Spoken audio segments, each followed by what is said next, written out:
Hi, I'm Guy Moot. I'm CEO and co-chairman of Warner Chappell Music Publishing, headquartered in Los Angeles, one of the world's major music publishers. We look after an array of songwriters and catalogs from the past and reasonably present. My connection with Gloucestershire, I was born in Cheltenham, on the Gloucester side of Cheltenham, just off Princess Elizabeth Way.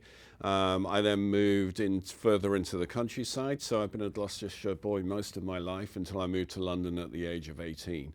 Growing up in Gloucestershire is somewhat idyllic, but I always thought you were rather starved of facilities, venues, studios.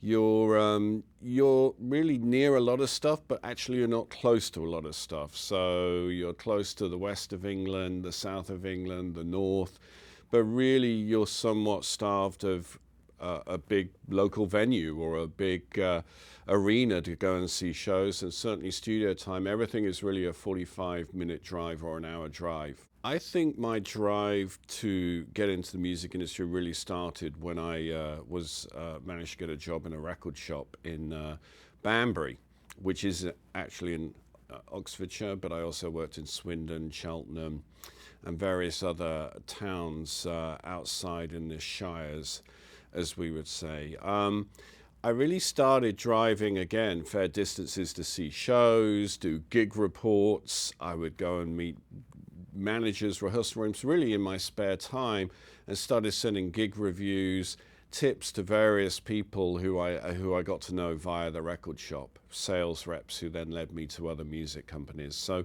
I really discovered at that point that I think A&R was a real job. It was something you could be employed, and I guess always working in a record shop allowed me to just show that passion for music that I loved in terms of selling people records or turning them on to something that had just come into the shop that week. And really that extension of A&R, I think, has come from the record shop and driven me through my time into my career. I think opportunities, certainly the music industry was located in London. I mean, it was, but also I think the number of venues, the number of shows, of course, studios, that was really in London.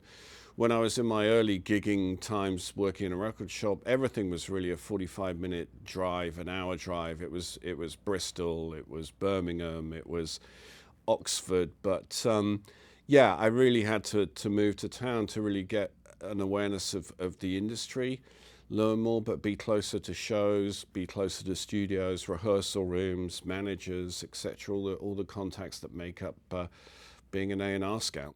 I think I was very lucky to get my break in.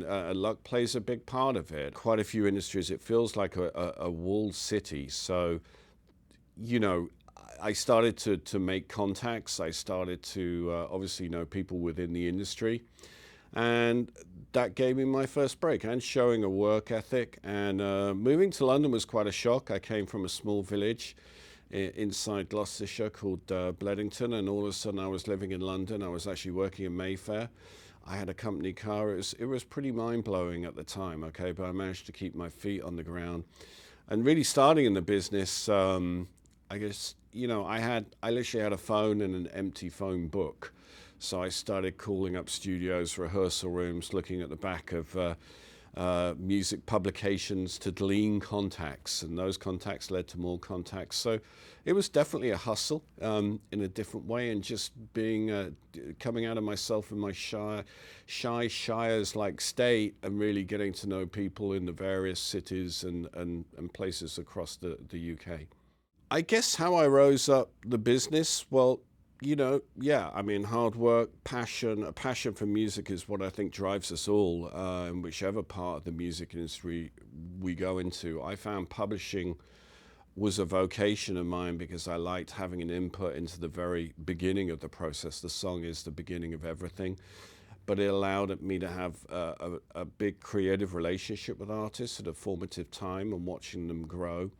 And really I went from talent scout with an empty phone book to then A&R manager. I had some notable successes along the way and some notable failures, because that's part of life and part of the music industry. But I guess I had enough successes to proceed and really start to evolve my career. Then I became A&R, head of A&R at EMI Music Publishing. and ultimately went on to become MD. I think I had to learn along the way. It was there were no courses, there were no facilities such as Music Works where I could sometimes meet like-minded people or people who could inform me.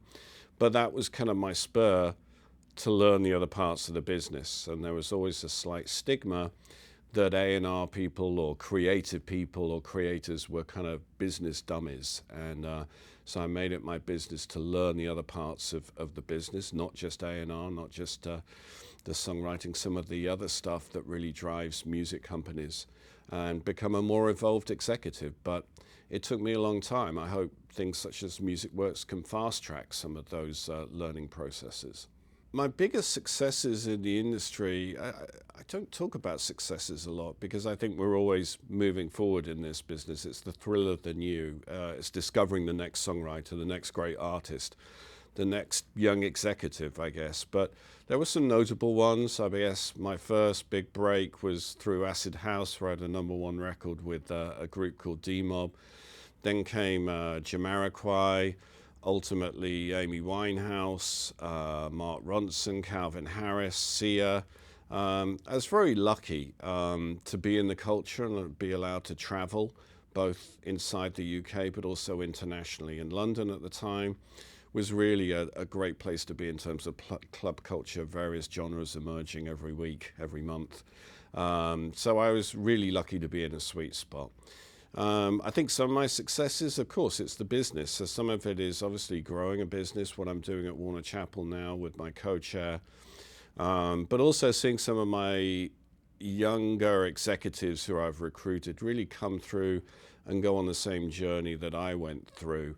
And I think that gives me a great deal of satisfaction, nearly as much as having a hit record or breaking a new artist. Creating a music career in Gloucestershire, look, in some respects, I guess the benefits, first of all, you have more time on your hands because there isn't so much to do. So I think you have the ability to really hone your art, your culture, really dig deep inside yourself if you're a music creator.